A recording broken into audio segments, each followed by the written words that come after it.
오늘 예수님께서 44절에 보시면 큰 소리로 말씀하셨다 하세요. 큰 소리로. 저는 이 말씀이 오늘 우리에게 주신 말씀이라고 믿거든요. 오늘 이 시간에도 우리의 심령을 향해서 성령께서는 큰 소리로 외치고 계십니다. 들어야 하니까요. 들려야 하니까요. 예수님이 큰 소리로 말씀하시는 내용은 그거였어요. 나를 믿는 사람이 나를 보내신 분을 믿는 것이다. 나를 보는 사람이 나를 보내신 분을 보는 것이다. 그렇게 말씀하세요. 큰 소리로 외치시는 그 내용은 하나님을 믿는다는 것은요, 결국 예수님을 믿는다는 것입니다. 예수님을 믿어야 하나님을 믿을 수 있고 예수님을 봐야 하나님을 볼 수가 있는 것이라고 예수님이 이렇게 크게 오늘 외치고 계십니다. 우리가 무엇을 믿고 무엇을 보고자 하면서 살고 있을까 자연스럽게 자문하게 되더라고요. 우리가 믿고자 하는 하나님, 우리가 보고자 하는 하나님의 역사와 섭리. 예수님은 정말 하나님을 믿고자 한다면 예수님을 믿으라고 하셨거든요. 하나님을 보고자 한다면 예수님을 바라보라고 하셨습니다. 근데 우리가 예수님을 통하지 않고 믿으려고 하고 예수님을 통하지 않고 뭔가를 보려고 한다면 때로 우리가 믿고 싶은 대로, 우리가 보고 싶은 대로 잘못된 우상을 만들어서 그것을 내가 믿고 싶은 하나님으로 만들고 내가 내 마음대로 해석해서 내가 보고 싶은 대로 볼 수 있거든요. 예수님 그래서 예수님을 통해서 믿고 예수님을 통해서 보라고 하십니다. 우리를 기독교라고 부르잖아요. 거기서 말하는 기독이라는 말이 그리스도를 이제 한자어로 바꾼 것입니다. 우리의 신앙은 결국 그리스도, 예수 그리스도, 그게 우리의 신앙의 중심이고 우리의 전부라고 할 수가 있거든요. 그런 의미에서 이 요한복음이 예수님을 너무 잘 설명하고 있습니다. 그래서 보통 처음 예수를 믿는 사람들에게 뭔가 진지하게 신앙을 걷고 싶은 이들에게 추천하는 게 요한복음입니다. 요한복음은 예수님을 잘 설명해주고 있거든요. 우리 나중에 요한복음 끝날 때 가서 보겠지만 요한복음을 기록한 목적이 그거예요. 예수를 믿게 하려고 이 복음서가 기록되었다. 요한복음 20장에 그렇게 설명하고 있습니다. 예수님을 보고 예수님을 믿어야 우리는 하나님을 제대로 믿고 하나님을 볼 수가 있는데요. 우리가 한 주간 예수님의 예루살렘의 입성과 예수님의 사역을 살펴봤었습니다. 복음서는 예수님을 왕이라고 설명합니다. 예수님은 왕이시다. 세상 왕과는 근데 좀 달라요. 예수님이 예루살렘에 입성하실 때 군중들이 모여서 예수님을 왕이라고 불렀습니다. 종려나무가지를 흔들었습니다. 유대인들에게 종려나무가지를 흔든다는 것은요, 정치적인, 군사적인 지도자를 의미하는 것입니다. 전쟁에서 이겨서 우리를 구원해 줄 그런 사람. 다윗처럼 골리앗을 무너뜨릴 사람. 모세처럼 지팡이를 가지고 우리를 구원해 줄 사람. 그런 왕으로서 예수님을 그렇게 부르고 요구하는 군중들 사이로 예수님이 어린 나귀를 타고 예루살렘에 이제 올라오셨죠. 요한복음이 그것을 기록하면서 예수님을 우리에게 설명하고 있거든요. 12장에 우리 12절부터 16절의 말씀입니다. 같이 읽으실 때 그 군중들의 외침, 그것은 예수님의 영광을 위한 게 아니라 자기의 욕망을 위한 거죠. 예수님, 우리 왕 돼주세요. 저 로마로부터 우리를 건져주세요. 그렇게 막 외치는 그들 사이로 예수님이 아무런 대꾸하지 않으시고 어린 나귀를 타고 올라가시거든요. 우리 12절로 16절 말씀 같이 한번 읽겠습니다.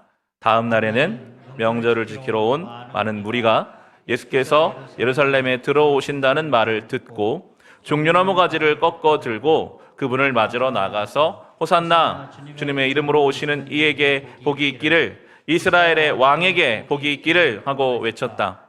예수께서 어린 나귀를 보시고 그 위에 올라타셨다. 그것은 이렇게 기록한 성경 말씀과 같았다. 시온에 따라 두려워하지 말아라. 보아라, 내 임금이 어린 나귀를 타고 오신다. 저희들은 처음에는 이 말씀을 깨닫지 못하였으나 예수께서 영광을 받으신 뒤에야 이것이 예수를 두고 기록한 것이며 또 사람들도 그에게 그렇게 대하였다는 것을 회상하였다. 아멘. 군중들의 요구가 있었지만 예수님은 하나님 말씀의 성취를 위해서 어린 나귀를 타고, 별로 이렇게 아름다운 모습은 아니거든요.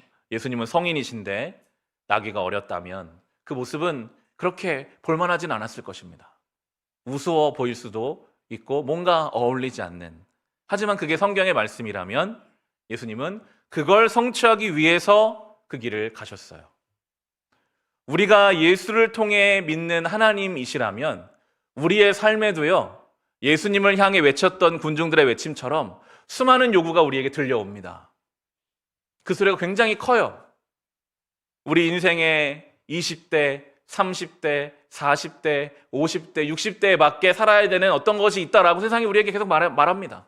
이때는 이걸 해야 되고, 누구보다 이게 더 앞서야 되고, 이게 이루어졌어야 되고. 성경에 그런 말씀은 없지만 세상은 우리에게 그렇게 어릴 때부터 우리에게 소리를 질러왔어요. 그렇게 해야 된다고. 그 소리가 우리를 압도하고 끌고 갑니다. 그런데 우리가 예수님을 통해 믿고자 하는 하나님은 그 가운데서 조용하게 하나님이 나에게 원하시는 길이 있지는 않을까. 저 군중들의 요구 사이를 뚫고 들어오는 어린 나귀를 타고 예루살렘에 올라가서 십자가에서 죽어야 한다. 군중들의 요구와는 다르죠. 하지만 예수님을 통해 우리가 믿는 하나님께서는요, 오늘 우리에게 그렇게 그 길을 제시하고 계십니다. 그 길. 우리가 타야 할 어린 나귀가 있지 않을까요? 그 당시에 개선 장군들은 다 군마를 타고 들어갔습니다. 개선 장군의 행렬처럼요. 예수님은 어린 나귀를 타고 자기를 죽게 하시려고 그 길을 가고 계시죠. 우리의 믿음은 그것입니다. 우리가 그냥 가만히 있어도요, 수많은 요구사항이 우리에게 들려와요. 그럼 별다른 생각이 없으면 그 요구사항대로 살게 돼 있습니다. 이왕이면 그 중에 더 앞서가고 싶어지고 뒤처지는 것이 두렵고 그런 인생을 살 수밖에 없는 게 우리의 삶입니다. 그 가운데 우리의 믿음은, 내 하나님은 그 가운데 혹시 나에게 타기 원하시는, 이 말씀의 성취를 이루기 원하시는 내용은 없을까? 내가 가야 할 길은 무엇인가? 그것을 한번 고민하고 기도하는 것만으로도 힘이 있습니다. 아무런 그런 생각 없이, 아무런 의문 없이 그냥 그 길을 가는 것과, 혹시 오늘 내가 올라타야 할 어린 나귀가 내 옆에 있는 것은 아닌가? 그게 우리가 예수님을 통해 하나님을 믿고 하나님을 보는 방법이 되겠죠. 그리고 예수님은 23절, 24절에 12장 23절, 24절 이렇게 말씀하세요. 예수께서 그 대답하셨다. 인자가 영광을 받을 때가 왔다. 보통 영광이라는 것은, 그 당시 어떤 영광스럽다라는 것은 뭐가 되고 땅을 빼앗고 사람들이 머리를 숙이고 창고가 가득 차고, 그 영광을 위해서라면 다른 사람을 죽게 해서라도, 다른 사람을 이용해서라도, 거짓말을 해서라도, 수단과 방법을 가리지 않더라도 뭔가 채워지고 가지고 소유해야만 영광을 받는 시대 속에서 예수님은 천사의 영광을 말씀하세요. 그게 24절이죠. 내가 진정으로 너희에게 말한다. 밀알 하나가 땅에 떨어져서 죽지 않으면 한 알 그대로 있고 죽으면 열매를 많이 맺는다. 아멘. 예수님 말씀하시는 영광은 썩어지는 영광이었습니다. 다른 사람을 썩어지게 해서 내가 그 열매를 취하는 영광과는 다르게 내가 하나의 밀알이 되어서 썩어지는 그 영광. 참 이게 우리에게는 부담스러운 말이잖아요. 그런데 예수님도 27절을 보시면요, 예수님도 그 길이 쉽지 않으셨다는 것을 성경에 보여주고 있어요. 예수님이 편하게, 즐겁게, 아무런 부담도 없이 그 길을 가신 게 아니었어요. 27절을 보시면 지금 내 마음이 괴로우니 무슨 말을 하여야 할까? 아버지, 이 시간을 벗어나게 하여 주십시오 하고 말할까? 아니다. 나는 바로 이 일 때문에 이 때에 왔다. 아버지의 이름을 영광스럽게 드러내십시오. 그때 하늘의 소리가 들려왔다. 내가 이미 영광되게 하였고 앞으로도 영광되게 하겠다. 아멘. 우리가 믿는 하나님은요, 우리에게 아무런 괴로움도 안 주시는 하나님이 아니시라는 것입니다. 때로 우리는 우리의 삶에 어떤 괴로움이 오면 일단 의심이 생깁니다. 하나님이 살아있나? 나를 왜 힘들게 하지? 하나님의 존재를 부정하지 못하면 하나님의 사랑에 대해서 이제 의심합니다. 하나님 날 사랑하지 않으시나? 내가 뭘 잘못했나? 나를 괴롭게 하시는 걸 보니까 뭔가 지금 내가 잘못한 거야. 그런데 오늘 예수님도 괴로우셨어요. 하나님이 살아계신 것과 내 인생의 괴로움을 연결시킬 수는 없습니다. 예수님이 그렇게 고백하시죠. 내가 비록 괴롭지만 나는 이 일 때문에 여기에 왔다. 나를 보내신 하나님이 이 자리에 나를 세우셨고, 비록 괴롭고 때로는 도망가고 싶지만 나를 보내신 그분을 의지하며 이 일을 내가 감당하기 원합니다. 아버지 영광 받아주십시오 할 때 바로 응답이 와요. 내가 이미 영광되게 했고 앞으로 영광되게 할 것이다. 하나님을 보는 방법이 여기에 있습니다. 괴로움을 없애달라고 물론 그렇게 기도할 수가 있겠죠. 그렇지만 우리가 더 하나님의 응답을 경험하고 예수님을 통해 믿는 하나님, 예수님을 통해 보는 하나님은요, 내가 비록 내 인생에 이 신앙의 길을 걷다가도 괴로움이 있겠지만 하나님이 나를 여기에 보내신 목적과 이유가 있을 텐데, 주님, 그것을 통해 하나님 아버지께 영광 돌리기를 원합니다. 그때 응답이 있어요. 응답이. 그래, 내가 영광되게 이미 했다. 그리고 영광되게 할 것이다. 그것이 믿는 삶이 아닐까요? 내가 그냥 하나님 뜻을 추측해가지고 이게 하나님 원하신 뜻이겠지? 이게 하나님 원하신 뜻일 거야. 응답이 없는데도 내가 원하는 것을 포장해서 달려갈 수가 있거든요. 근데 오늘 예수님은 응답이 있으셨어요. 내가 영광되게 받았다. 영광되게 할 것이다.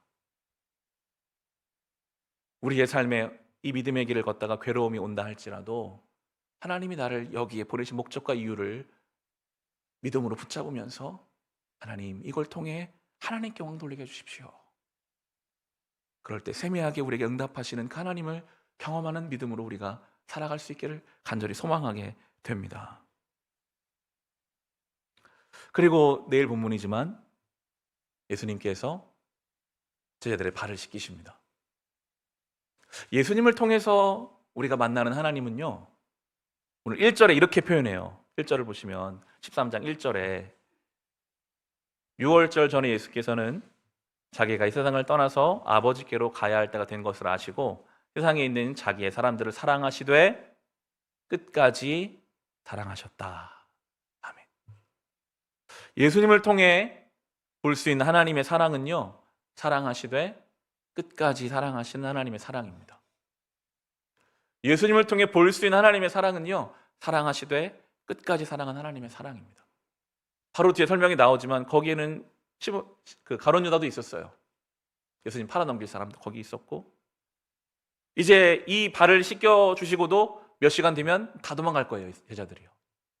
나 예수 모른다고, 자기 살겠다고. 그 예수님 3년 동안에 사랑받은 거 하나도 모르는 척하는 제자들이 이제 우리가 보게 될 겁니다. 그런데 예수님은 그들을 끝까지 사랑하셔서 죽으시고, 그렇게 혼자 외롭게 죽으시고 부활하시자마자 이들 찾아가십니다. 한마디 뭐라고 안 하세요. 너는 어떻게 그럴 수 있냐? 그런 말씀 안 하세요. 끝까지 사랑하시죠. 신앙생활을 오래 하면 할수록 때로 우리가 느끼는 갈등이 한 가지가 있습니다. 변하지 않는 나의 죄성을 보면서 절망스러울 때가 있습니다. 야, 내가 이렇게 안 변하는 걸 보니까 내 믿음이 없는 건가?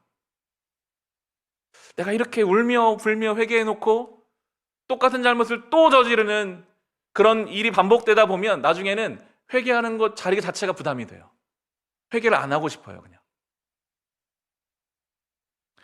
우리의 모습을 가지고 하나님을 바라보면 우리는 그렇거든요. 누군가가 반복되는 잘못을 한 3번 정도 한다? 그 사람을 안 보고 싶어요, 우리는요. 그게 내 자식이든 나의 가족이든 간에 10번 정도 똑같은 내가 말을 했는데 반복해서 그 일을 행동한다. 그 관계를 끊고 싶죠. 그게 우리의 모습이기 때문에 우리는 그런 우리의 모습으로 하나님을 보려고 합니다. 하나님도 그러시겠지 않을까? 내가 반복되는 죄를 짓고 있는데 그럼 이거는 내 믿음이 없는 것이 아닐까? 하나님이 이 정도면 나를 포기하지 않으실까? 근데 오늘 성경이 말하잖아요. 예수님은요, 사랑하시되 끝까지 사랑하셨대요. 우리의 믿음의 근거는 우리가 아닙니다. 주님의 사랑이죠. 놀라운 것은 그 끝까지 사랑하시는 사랑이 결국 나를 바꿉니다. 여러분, 안 변할 것 같으시죠? 언젠가 변합니다. 주님이 우리를 포기하지 않으시니까요. 그게 복음의 능력입니다. 내가 안 변하는 걸 보니까 하나님 날 버리시겠지. 이건 나를 통해 하나님 보는 거예요. 우리는 그렇게 하나님 믿는 것이 아닙니다. 예수님을 믿는 믿음으로, 예수님을 보는 그 봄으로 하나님의 사랑을 보고 하나님의 사랑을 믿는 거죠. 다시 오늘 본문으로 돌아오셔서 12장 46절에 예수님 이렇게 말씀하세요. 나는 빛으로서 세상에 왔다. 그것은 나를 믿는 사람은 아무도 어둠 속에 머무르지 않도록 하려는 것이다. 아멘. 오늘같이 이렇게 짧은 본문의 경우에 우리가 이런 단어들을 묵상할 필요가 있는데요. 예수님이 그렇게 말씀하세요. 어둠 속에 들어가지 않게 하겠다가 아니라 어둠 속에 머무르지 않도록 하겠다 하세요. 이 말 속에는 믿는 자라 할지라도 때로 어둠이 드리울 수 있다는 것을 우리가 묵상해 볼 수 있거든요. 예수를 믿는 믿음이 확실히 내 안에 있지만 내 인생과 내 영혼에 어둠이 드리워지는 것을 경험하는 때가 있지 않으신가요? 저는 그럴 때가 있더라고요. 저는 어릴 적부터 이제 의미에 대해서 늘 중요하게 생각하고 살아왔던 것 같아요. 의미. 이거 하는 게 의미가 있나? 공부하는 게 의미가 있나? 내가 돈을 버는 게 의미가 있는 건가? 예수님을 진지하게 만나기 전에는 죽으면 끝이라면 내가 왜 공부를 해야 되지? 그런 생각이 이제 답변을 못할 때가 있었습니다. 의미를 찾다 보니까요. 그런 중에 예수님 만나서 이렇게 살아가고 있는데 그 의미라는 어둠이 드리워질 때가 저에게는 수많은 설교자가 있고 거의 모든 본문은 이미 다 설교가 되어 있습니다. 책으로도 나와 있고 유튜브 영상으로도 너무나 좋은 설교, 좋은 설교자가 많은데 내가 설교를 하나 더 하는 것이 과연 어떤 의미가 있을까 하는 생각이 들 때가 있어요. 내가 이렇게 설교하는 것이 과연 10년, 20년, 30년을 목회해서 과연 영혼의 변화가 일어날 수 있을까? 뭔가 이런 생각들이 어둠으로 들려올 때가 있더라고요. 저는 제 이야기를 했지만 우리가 믿음의 길을 걷지만 우리에게 어둠이 들여질 때가 있습니다. 인간관계에서 우리의 성취가 비교될 때, 내일에 대한 염려가 올 때, 육신의 고통이나 어떤 사건과 사고가 우리의 삶에 이어질 때, 그때 내가 예수를 믿지만 우리 영혼이 이렇게 어두워질 때가 있어요. 어두워질 때가. 근데 오늘 예수님이 그렇게 말씀하십니다. 나는 빛으로 왔다. 믿는 자를 어둠에 머무르게 하지 않겠다 하십니다. 그런 우리를 주님이 끄집어 내주시겠다는 걸 저는 그렇게 묵상이 되더라고요. 실제로 그렇더라고요. 어둠이 드리워질 때가 있어요. 그런데 내가 예수를 믿는 이 믿음의 길을 걷다 보면요, 어느새 그 어둠이 또 사라져 있어요. 혹시 어둠에 헤매이는 분들이 계십니까? 이 말씀을 주님께 간구하십시오. 주님, 내가 어둠에 머무르지는 않게 해주세요. 내가 어둠에 머무르지 않게 해주세요.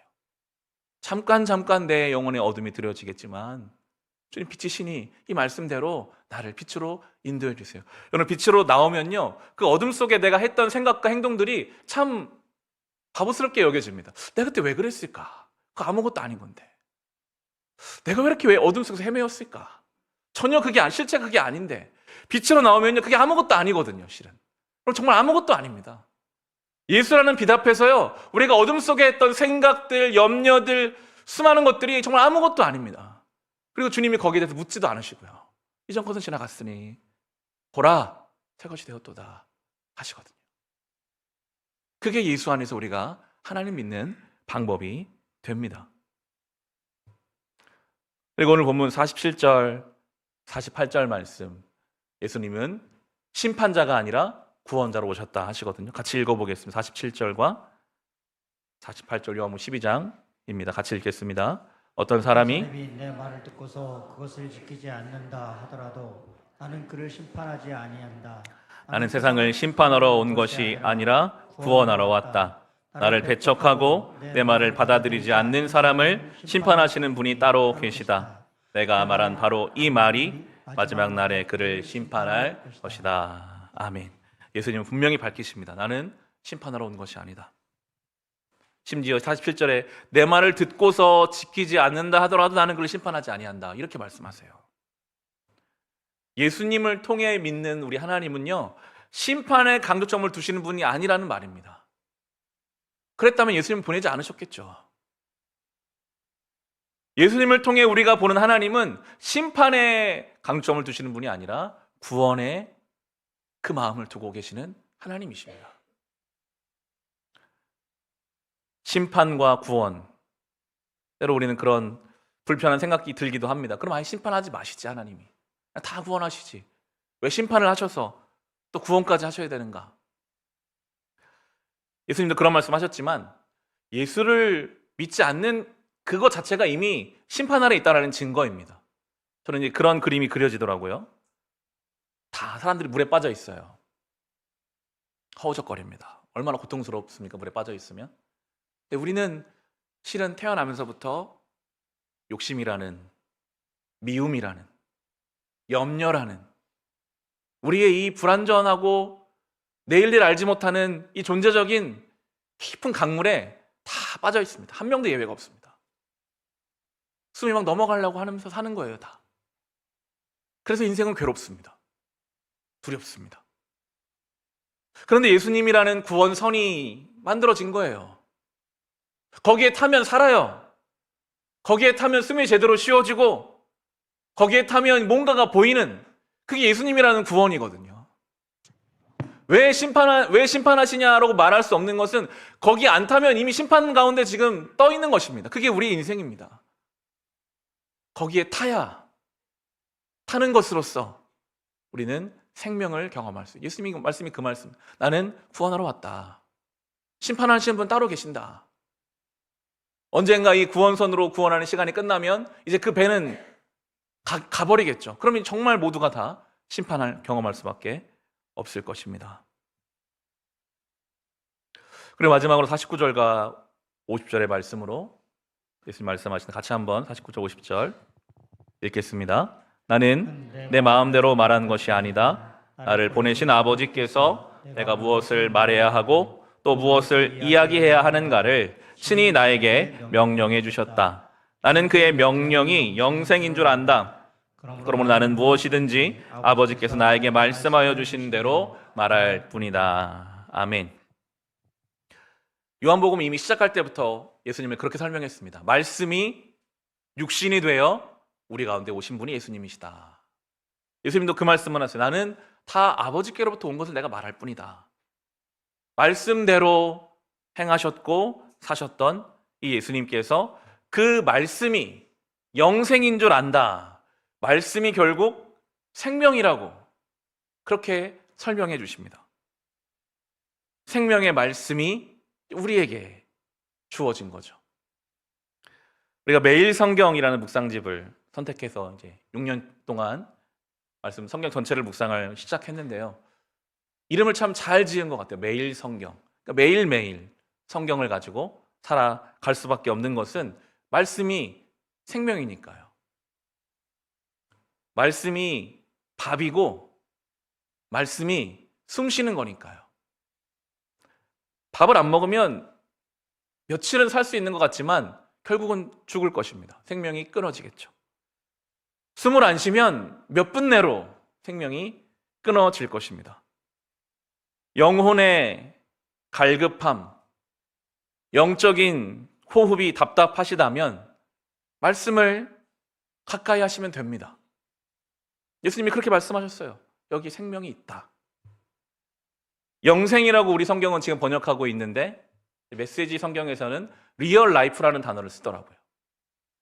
진짜 생명, 진짜 삶을 이 하나님 말씀을 통해서 살 수 있다. 좀 많이 동의가 되는 것 같아요. 그냥 사라지죠. 그냥 사라집니다. 그런데 하나님 말씀 속에서 사는 것과는 많이 다른 것 같아요. 삶의 의미, 목적과 방향, 방법, 기쁨과 만족, 진정한 생명이 하나님 말씀 안에 있다는 것을 우리는 경험하며 살고 있거든요. 하나님 말씀을 생명으로 여기시고 깊이 들이마시고 내쉬고 깊이 들이마시고 내쉬는 것입니다. 꼭꼭 씹어서 소화를 시켜서 내 세포의 일부로 만들어가는 것입니다. 그게 생명이죠. 이것은 일회적이지 않습니다. 일회적일 수도 없죠. 반복적이어야 삽니다. 한 달에 한 번 첫 주에 성찬 예식을 통해서 우리가 어떤 은혜를 때로 경험하면 그것이 한 달을 못 가잖아요. 일주일에 한 번 주일 예배를 통해 우리가 뭔가를 얻고 한 주를 시작하지만 일주일이 못 갑니다. 이것을 줄여가는 게 결국 경건한 삶인 것 같아요. 한 달에 한 번이었던 것을 일주일에 한 번으로, 일주일에 한 번이었던 것을 3일에 한 번으로, 하루에 한 번으로, 12시간에 한 번, 6시간에 한 번, 1시간에 한 번, 30분에 한 번, 매 순간 하나님 말씀으로 내가 호흡해야지. 내가 하나님 말씀으로 양식 삼아야지. 꼭꼭 씹어서 내가 영혼의 세포를 만들어내고 깊이 들이마셔서 내가 호흡을 가다듬어야지. 예수님 말씀하세요. 그게 리얼 라이프. 진짜 삶이 거기 있다. 예수님 그렇게 말씀하십니다. 기복이 없는 신앙생활. 시편 말씀이 그렇게 말해줍니다. 시냇가에 심은 나무가 그 잎사귀가 마르지 아니함 같은 것은 주야로 주의 말씀 묵상하는 자다 하십니다. 거기에 있습니다. 우리 신앙생활이 뜨거웠다가 차가웠다가 뜨거웠다가 차가웠다가 그것을 경험하지 않는 방법이 거기에 있습니다. 주야로 주의 말씀 묵상하는 삶을 살면요, 우리는 꾸준한 영적인 호흡과 에너지를 가지고 맡겨진 삶을 그렇게 살아갈 수 있습니다. 오늘 예수님이 크게 외치셨습니다. 예수를 믿는 자로서 하나님을 믿어라. 예수를 보는 자로서 하나님을 보라. 나를 믿는 자를 내가 어둠에 머무르지 않게 하겠다. 하나님 말씀이 생명이다. 이 말씀을 기억하며 예수님을 믿는 사람이 되시기를 주님의 이름으로 축원합니다. 우리가 함께 부를 찬송 예수가 우리를 부르는 소리